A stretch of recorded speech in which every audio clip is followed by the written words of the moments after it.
ready for him. I'm ready. You ready? Go ahead, my G. Do what you think. Oh, okay. What's up, guys? Two from Stories and Eats. A little bit different background setting. We at the homie house, you know what I'm saying? Hey, man. And I just met a cool guy, you know what I'm saying, that does this thing with production. Signed to, doing this thing, about to drop an album. Been working on it for a minute now. How long you say you been working on it? Been working on this for a very long time, but it's here now. It's time to get this thing cracking. I feel that. So guys, meet Brizzy on the beat. What up? It's your boy Brizzy on the beat. So how's it feel to be in Atlanta and seeing all the stuff and coming down here? I know you travel here often and stuff like that, like you said. So how does it feel? What kind of things you getting involved with now that you're here and stuff like that? How's that going? I love Atlanta. Atlanta became like my second home. Right. You know what I mean? Back in like 2018. Gotcha. Yeah, I stayed right outside of Atlanta. I was staying in Norcross, like Gwinnett. Right, I guess right. but every time I had to do business, it was always in the city. So every day was like, all right, we wake up. Me and my folks will wake up, and then we'll drive straight down to the studio every morning, like every day, and just stay in the studio all day. So Atlanta, to be truthfully, I never even really had a chance to like explore Atlanta, but it became my second home because I met all of like some of the coolest people in the studio. So Right. Yeah, Atlanta's it's an interesting place because like it's so many different people you can run into here. Yeah, It's like it's so like- like you it's can like meet Black people. Hollywood. It really is though. Like it's a lot of creatives here that's doing a lot of different things and like even how me and Mike run into each other too. Just like he just because initially I ran into him just trying to do a lot of different storytelling stuff with the Yeah. restaurant and stuff like that, and then it just happened to turn out to just like be like we like doing the same type of shit. So Yeah. it's kind of funny how that stuff just turns out that way. There's creatives, like there's inner creatives so in different fields. Like no matter what you're in, like it doesn't even matter. It's creatives, It's crazy. man. This is literally the land of creativity, bro. Like you could really come down here and be whoever you want to be, and come down here with an idea, and just attract people that might have the same mindset as you. And next thing you know, you have like quality control. You might have your own label. You might have your own restaurant. You and somebody else. Like this place is so filled with like dreams where like if you really just attract and study and really just put in the work, like you can make it happen down here.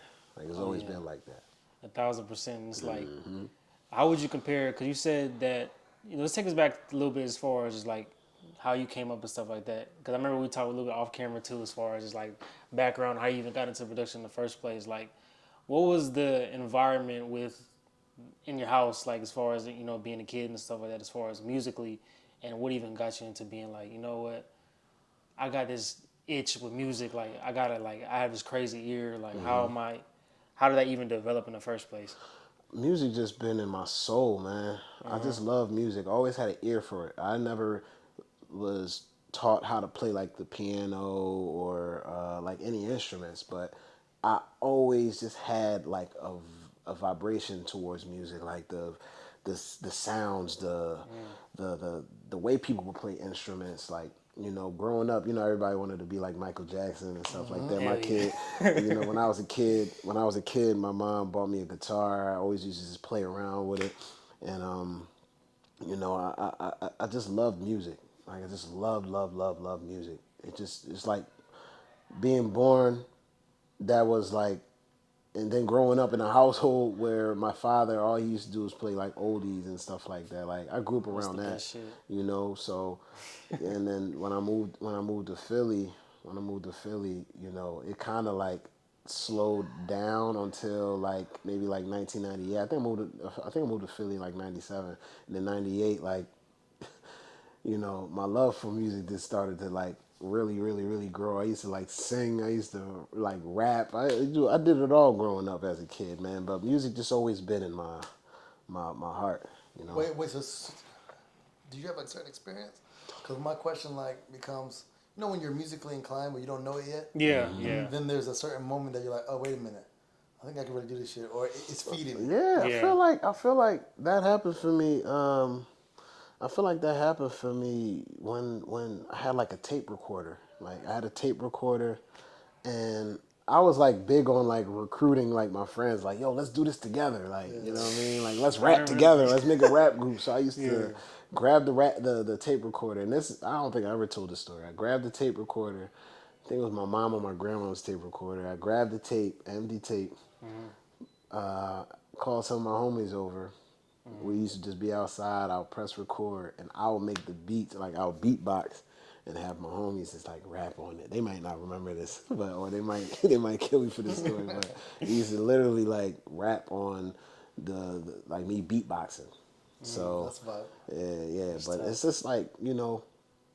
And then when it got serious, more serious, as like the summers would come back when I was a kid, like, you know, turning like 14 years old.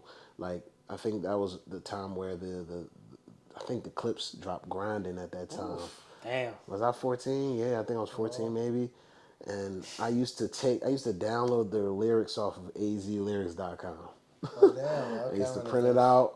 I used to change their lyrics and make it my own, and then that's how I learned how to like write How to bars write and bars stuff. and shit. Yeah. Okay. Yeah, Yeah. yeah, yeah, yeah, yeah. And then my cousin Thomas, around that same time, shout out to him. He was the person that was really rapping in the family. He was like the coolest person in his section of Philadelphia, Southwest, and just seeing how he would just like express himself, like I admired that. So I wanted that same type of feeling, you Yeah. know what I That mean? energy. Yeah. And then that energy was just so, you know, It's it vibrant was then. vibrant, man. Yeah. So, you know, he helped me come up with my name, you know, Brizzy. Okay. And then, you know, it was just nonstop from there, just, you know, rapping. And then I fell in love with producing around maybe the same time later on.